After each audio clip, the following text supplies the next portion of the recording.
मेरे प्यारे बच्चों, मेरे प्यारे विद्यार्थियों, मेरे प्यारे दोस्तों, आप लोगों का फिर से मेरे YouTube channel world education family में तहे दिल से स्वागत है। हर दिन की भांति मैं आज आप लोगों के लिए फिर एक सुपर धमाका टॉपिक लेके आया हूं। हालांकि पिछले कुछ दिनों से मैं YouTube में वीडियो नहीं देख पाया कुछ कारणों से।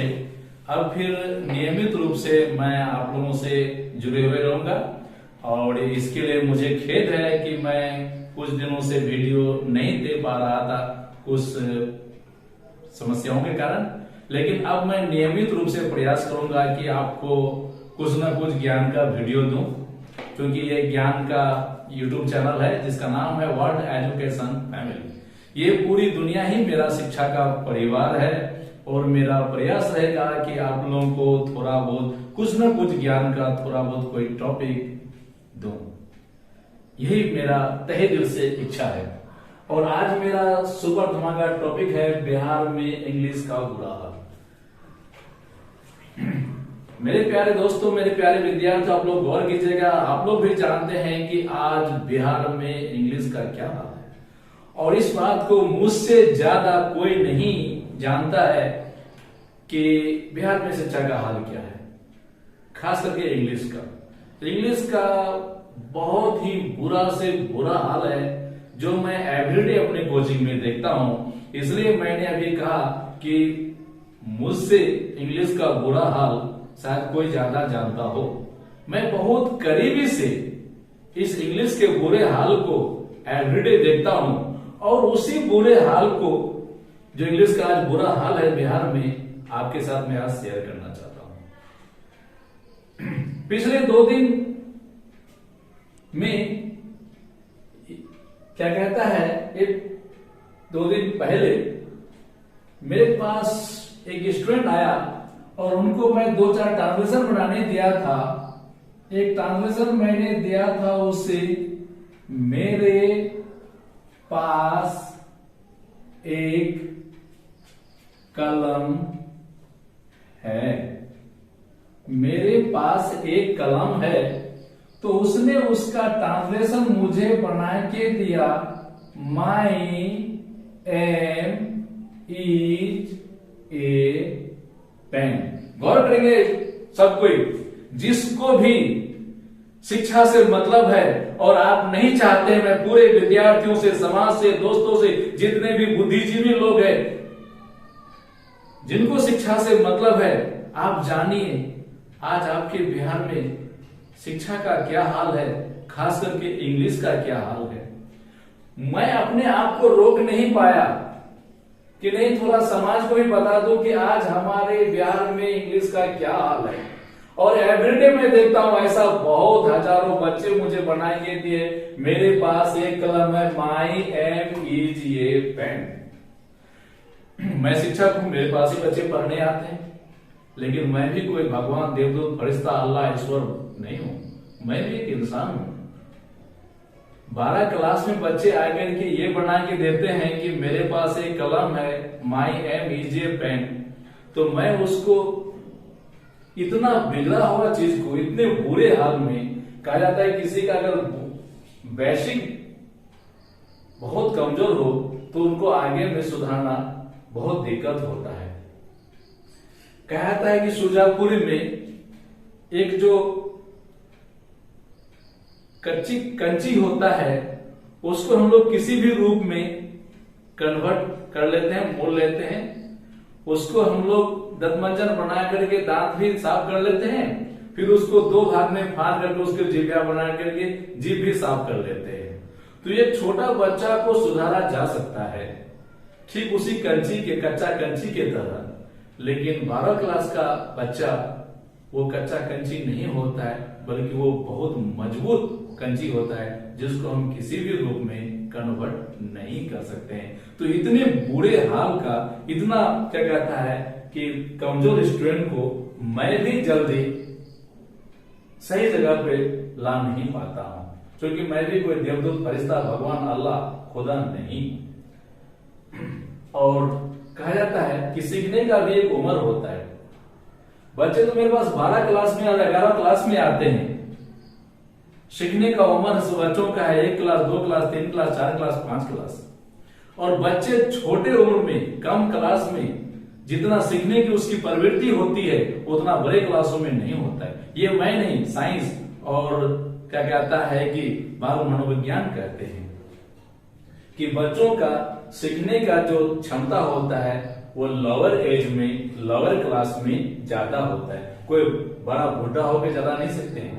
सीखने का सबसे अच्छा उम्र जो स्टेज है वो बाल अवस्था है। तो गौर करने की बात है, मेरे पास एक कलम है, बच्चा हमको बना के देते हैं माई एम इजी पेन। मैं बच्चे को देता हूं कॉमन ट्रांसलेशन कि मेरे पास एक घोड़ा था, मेरे पास एक घोड़ा था। तो बच्चा बनाते हैं आई वाज ये हॉर्स।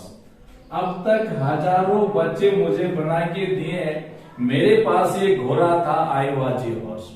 हजारों बच्चे अब तक बना के दिए और उनको मैं बड़ा प्यार से बोलता हूं कि तुम मानने लगाओ। आई मतलब होता है मैं, वाज मतलब होता है था, ये माने होता है एक, और हॉर्स माने होता है घोड़ा। तो आई वाज ये हॉर्स का माने हुआ मैं एक घोड़ा था। इवेंट मैं अपने कोचिंग में ही देखा कि 4 बच्चे जो सीबीएसई से मैट्रिक पास किए थे, जो पले नर्सरी यूके से लेके मैट्रिक तक क्लास 10 तक इंग्लिश मीडियम में ही पढ़ा और बहुत बड़े hi fi English medium school में पढ़ा। वे क्या कहता है क्लास 10 तक सीबीएसई बोर्ड यानी क्लास 10 सीबीएसई बोर्ड के किए, तो उसके बाद बिहार बोर्ड में आ गए। जब चारों बच्चे आए थे मेरा कोचिंग में पहला दिन, तो मैं उन लोगों से यही पूछा था, क्योंकि मेरा कोचिंग का एक नियम है, कोई भी जब न्यू बच्चे आते हैं तो मैं उनको 2-4 ट्रांसलेशन पूछता हूं उस बच्चे की फंडामेंटल नॉलेज को जानने के लिए। क्योंकि पढ़ाई जगत का एक नियम है कि यदि आप जॉन को पढ़ाना चाहते हैं तो सबसे पहले आपको जॉन को जानना होगा कि आपका जॉन कमजोर है। जॉन एक बच्चे का नाम है। अगर उस जॉन बच्चे को पढ़ाना चाहते हैं, उस जॉन नाम का बच्चा को अगर आप पढ़ाना चाहते हैं, सबसे पहले जॉन को जानना होगा कि आपका न्यू स्टूडेंट जॉन कमजोर है ना तेज है। पढ़ाई टीचर के अनुसार नहीं होता है, पढ़ाई बच्चे के अनुसार होता है। इसलिए मैं अपने अनुसार कभी जिंदगी बच्चे को नहीं पढ़ाता हूं, मैं बच्चों के अनुसार बच्चों को पढ़ाता हूं। इसलिए मैं कोई भी न्यू स्टूडेंट को 1 या 2 माइनर ट्रांसलेशन बनाने देता हूं या पूछता हूं उसकी वास्तविक नॉलेज को जानने के लिए। छोटे से छोटे ट्रांसलेशन। तो सीबीएसई से पास किए हुए चारों बच्चों को मैंने पूछा कि मेरे पास एक घोड़ा था, इसका ट्रांसलेशन बनाओ। तो चारों ने बनाया आई वाज ए हॉर्स। मेरे गलत कहने से पहले ही बाकी जो मेरे पुराने बच्चे थे काफी जोर से हंसने लगे। तो वे चारों, चूंकि कोचिंग का ये रियल इवेंट है, मेरे सही गलत करने से पहले मेरा जो पुराने बच्चे थे, पुराने स्टूडेंट थे, वो लोग काफी हंसने लगे। मेरे पास एक घोड़ा था का आई वाज ए हॉर्स। तो उसके बाद फिर मैंने बताया कि तुम चारों जो बनाया कि मेरे पास एक घोड़ा था आई वाज ए हॉर्स, तो इसका तो माने निकला मैं एक घोड़ा था।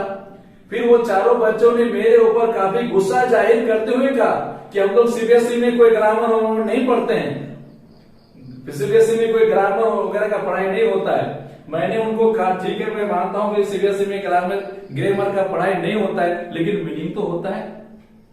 अब हम काऊ को तो हॉर्स नहीं कह देंगे, वॉच को क्या कहता है वाटर तो नहीं कह देंगे, टीचर को तो क्या कहता है कि रीडर तो नहीं कह देंगे।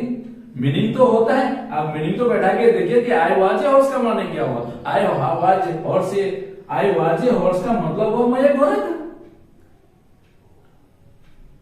लेकिन गलती तो बच्चों का। दूसरे दिन वो 4 बच्चे मेरे कोचिंग में नहीं पढ़ने आए। मैंने ये पूछा और पूछ के गलत किया, तो उनका नजर में मैं ही गलत।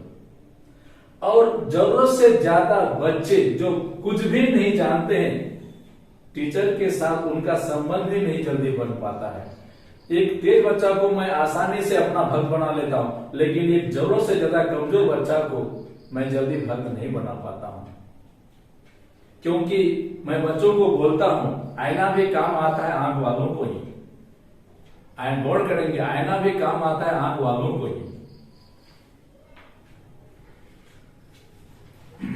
तो मेरे पास एक घोड़ा था, आई वाज ए हॉर्स, बच्चे बनाता है मैं एक घोड़ा था।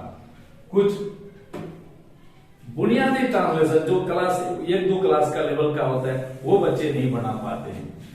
मैं एक ट्रांसलेशन देता हूं बच्चे को अक्सर, तुम अमीर था, तुम अमीर था।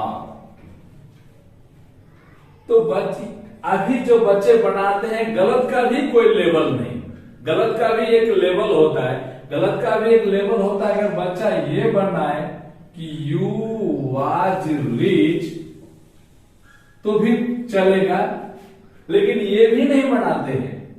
हालांकि यू के साथ वेयर होता है, यू वाज रिच, ये तो गलत है, लेकिन गलत का भी लेवल में ठीक है। लेकिन बच्चे बना के देते हैं मुझे यू आर रिच। यहां तक कि इसी साल, इसी ईयर एक बच्चे ने मुझसे क्या कहता है, बहस भी कर लिया कि सर यू के साथ तो आर होता है। एक बच्चे ने मुझसे बहस भी कर लिया कि सर यू के साथ तो आर होता है, मेरा कहां से गलत है। काफी गुस्से से बच्चे बहस भी मेरे साथ कर ले कि सर यू के साथ तो आर होता है, ये गलत कैसे हुआ। मैंने उसे कहा कि यू के साथ तो आर होता है, सही है, लेकिन किस अर्थ में। और जितने भी विद्यार्थी इस वीडियो को देखते गौर करेंगे, ऑक्सिलरी वर्ब का इस्तेमाल में 2 बातें गौर करोगे, किस अर्थ में किसके साथ, किस अर्थ में किसके साथ। तो यू के साथ तो आर होता है, लेकिन किस अर्थ में, है और हो के अर्थ में। है और हो के अर्थ में क्या कहता है कि यू के साथ आर होता है, ना कि था के अर्थ में। यहां तक कि आज भी मेरे पास है, बहुत सारे बच्चे बना के दिए हैं यू आर। आज भी एक बच्चे का कॉपी है, उन्होंने तुम अमीर था का अंग्रेजी बना दिया यू आर राइज्ड, RISED है, वो कॉपी आज भी मेरे पास है, यू आर राइज्ड। यह हाल है बिहार में इंग्लिश का।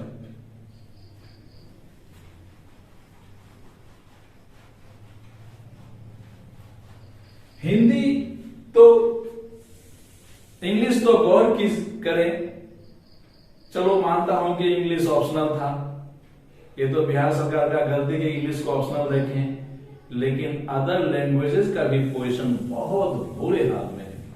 90% स्टूडेंट मैं को लिखता है मैं, क्योंकि जब मैं पढ़ाता हूं तो मैं पढ़ता हूं, मैं पढ़ रहा हूं, मैं पढ़ूंगा, मैं पढ़ चुका हूं, मैं खा चुका हूं, तो मैं क्या कहता है हिंदी बोर्ड में लिख के नहीं देता हूं, मैं बोल देता हूं कि लिखो मैं पढ़ता हूं। तो जब कभी मैं ये झलक देखता हूं तो 90% बच्चे मैं को मैं लिखते हैं।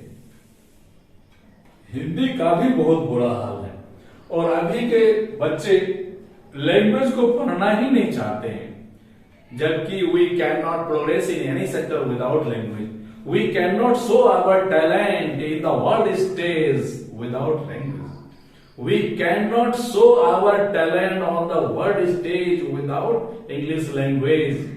We can express our feeling, our ability, our capacity through language. और कहा भी जाता है कि जिनका लैंग्वेज बहुत मजबूत होता है, जिनको 2-4 भाषा बोलने आता है, उनका व्यवहारिक जीवन में पूरे दुनिया में तरक्की ज्यादा देखा गया है। डॉक्टर सर्वपल्ली राधाकृष्णन भी बोल रहे हैं कि बातचीत की निपुणता से बढ़कर दुनिया में कोई डिग्री या डिप्लोमा नहीं है। फिर तो इंग्लिश एक इंटरनेशनल लैंग्वेज है। English is the language that belongs to the whole world. It is common language for the whole world. In every sector we use English, so the students cannot progress in any sector without language English. It has great literature. इसका अपना बहुत बड़ा साहित्य है। आज हर क्षेत्र का books English में छपते हैं। English is the language of international sports. English is the language of travel and tourism. English is the language of science. English is the language of computer. English is the language of office. English is the language of employment. We cannot get a good job. We cannot get a good job in the multinational market without English. लेकिन आज English का ये हाल बन के रहा हुआ है. So I want to say to my young generation, the young generation of India should English as a challenging task because they cannot progress in any sector without English. गौर करेंगे जो हमारे देश के यंग जनरेशन है, हम बिहार सरकार अपने story of English में ही लिखे हैं. क्लास 11 और 12 का जो स्टोरी ऑफ इंग्लिश है उसी में बिहार सरकार लेके the young generation of India should take English as a challenging task. But the position of English in Bihar is very very miserable. लेकिन इंग्लिश का जो पोजीशन बिहार में बहुत ही खस्ता है. बिहार सरकार ही मॉडर्न इंग्लिश चैप्टर में लिखे हैं we are greatly dependent on English for official, commercial and social purpose. Bihar सरकार ही फ्यूचर ऑफ इंग्लिश चैप्टर में लिखे the story of English is the story of modern man. लेकिन इंग्लिश का यह हाल है. गौर करेंगे बिहार सरकार ही लिखे हैं फ्यूचर ऑफ इंग्लिश चैप्टर में the story of English is the story of modern man. English का कहानी मतलब आधुनिक इंसान की कहानी. मॉडर्न इंग्लिश चैप्टर में बिहार सरकार ही लिखे we are greatly dependent on English. हम पूरी तरह से इंग्लिश पर निर्भर हैं for official, commercial and social purpose. In everyday activity we use the English words and terms. So without English language we can not progress in any sector. Without English language, we cannot show our talent on the world stage. इसलिए मेरा young generation से पूरे India या बिहार का या किसान का politely request होगा कि आप इंग्लिश पर ध्यान दीजिए. बिना इंग्लिश का आप नहीं आगे बढ़ पाएंगे. ये जो इतना बुरा हाल है, एक टीचर भी, मैं खुद कहता हूं कि उतना बुरा हाल में कोई नहीं क्या कहता है उतना बुरा हाल को सुधार पाएंगे. भले कोई फेंक दे वो अलग बात है. सच यही है कि इतने बुरे हाल के बच्चों को पढ़ाना दिक्कत होता है. चाणक्य भी कहे हैं कि विद्यार्थी अगर बहुत कमजोर हो तो गुरु को पढ़ाना दिक्कत होगा. मैंने आपको बताया कि क्या कहता है कि मेरे पास एक कलम है, माई एम इज ए पेन, बच्चे बनाते. मेरे पास एक घोड़ा था, बच्चे बनाते हैं. I had a horse, I was a horse, मैं एक घोड़ा था. आज तक कोई भी क्या कहता है कि बच्चा मेरे पास एक घोड़ा था, आई हैड ये हॉर्स बना के नहीं दिए. उसके बाद एक और मैं ट्रांसलेशन बच्चे को अपने टेस्ट में पूछता, मेरा एक दोस्त है भी बच्चे बनाते हैं माई एम ये फ्रेंड. ये बहुत बच्चा बना के दिए हैं माई एम ये फ्रेंड, मेरा एक दोस्त है. अब तक हजारों बच्चे बना के दिए हैं माई एम ये फ्रेंड. और मैं अपने जीवन में देखा, आज मैं पिछले 20 सालों से क्षेत्र में हूं, जो बच्चे का इंग्लिश कमजोर रहा वे बच्चे बुरी तरह से फंस गए. वे बच्चे आगे नहीं बढ़ पाए और सब गांव पकड़ लिए. वे आगे नहीं बढ़ पाए. यहां तक भी मैंने देखा अपने जीवन में बहुत कड़वा अनुभव समाज के साथ और युवा जनरेशन और स्टूडेंट के साथ शेयर करता हूं. जीवन का कड़वा अनुभव मैं शेयर करता हूं कि जो बच्चे का पहले 150 इंग्लिश था और जिनका 50 नंबर इंग्लिश था, क्योंकि पहले 3 तरह का इंग्लिश थे. पहले 3 तरह का इंग्लिश थे, 150, 50 एंड 100 मार्क्स के इंग्लिश थे. 100, 50, 150. तो जो बच्चे का 150 इंग्लिश था और जिनका 50 इंग्लिश था, दोनों का आज मैं देखता हूं फ्यूचर में, भविष्य में उसका आसमान जमीन का अंतर है. जितने भी 50 नंबर के स्टूडेंट थे वे सब आज घर पकड़ लिए, क्योंकि बिहार बीटीबीसी में 90% गरीब के बच्चे पढ़ते हैं और गरीब के बच्चे क्या कहता है, ट्यूशन पढ़ा करके शहर में रहकर मेंटेन करके अपना कैरियर बनाते हैं, नौकरी का तैयारी करते हैं। लेकिन आज बड़े बड़े शहर में जितने भी गार्जियन है वो इंग्लिश मीडियम स्कूल में पढ़ाते हैं। तो मैंने एक चीज देखा, बड़ा जीवन का अनुभव बताता हूं कि जितने भी बच्चे उस पीरियड में 50 नंबर इंग्लिश रखे थे, भले वो साइंस का भी स्टूडेंट थे, सब बैक टू फैमिलियन, सब घर पकड़ लिए। और जिनका 150 नंबर इंग्लिश था, आज वे ट्यूशन पढ़ा करके जॉब ले रहे हैं। उसमें से बहुत सारे सरकारी नौकरी भी ले लिए। तो मेरा समाज से, लोगों से, सरकार से, विद्यार्थियों से अनुरोध है कि वक्त की नाजाकत को, वक्त की हालात को, वक्त की मांग को स्वीकार कीजिए। क्यों? क्योंकि English is the language that belongs to the world. The story of English is the story of modern man. Bihar सरकार ने हमने बताया कि मॉडर्न इंग्लिश चैप्टर में लिखा है कि we are greatly dependent on English for official, social and commercial purpose. फिर बिहार सरकार ने उसी मॉडर्न इंग्लिश चैप्टर में लिखे हैं, the young generation of India should take English as a challenging task. Bharat के युवा पीढ़ी को एक चुनौतीपूर्ण के रूप में इंग्लिश को लेना होगा, नहीं तो वो जीवन के किसी भी क्षेत्र में सफल नहीं हो पाएंगे। आप चाहे बीटेक करें, कोई भी बड़े बड़े डिग्री या डिप्लोमा ले लीजिए, लेकिन आपको अगर इंग्लिश लिखने, पढ़ने, नहीं बोलने नहीं आता है तो आपको मल्टीनेशनल मार्केट में कोई नौकरी मिलने वाला नहीं है। कहा जाता था कि पहले लोग कहते थे कि इंग्लिश अंग्रेजों का साम्राज्यवाद का भाषा है, अंग्रेजों का साम्राज्यवाद का भाषा है। पहले नेगेटिव प्रचार था इंग्लिश को लेकर के, लेकिन आज लोग बोलते हैं इंग्लिश दुनिया से जुड़ने का औजार है। और मैं भी इस बात को अपने डेली इंग्लिश स्पीकिंग किताब में लिखा हूं कि पहले लोग इंग्लिश को साम्राज्यवाद की भाषा मानते थे, लेकिन आज इंग्लिश दुनिया से जुड़ने का भाषा है। इसलिए इंग्लिश पढ़िए और दुनिया का हीरो बनिए। Without English language we can not be a hero of the world stage. So I politely request to my young generation, please read, write English. English पढ़िए, बोलिए, लिखिए, सुनिए। Thank you. फिर मैं अपने अगले वीडियो में आपसे मिलूंगा।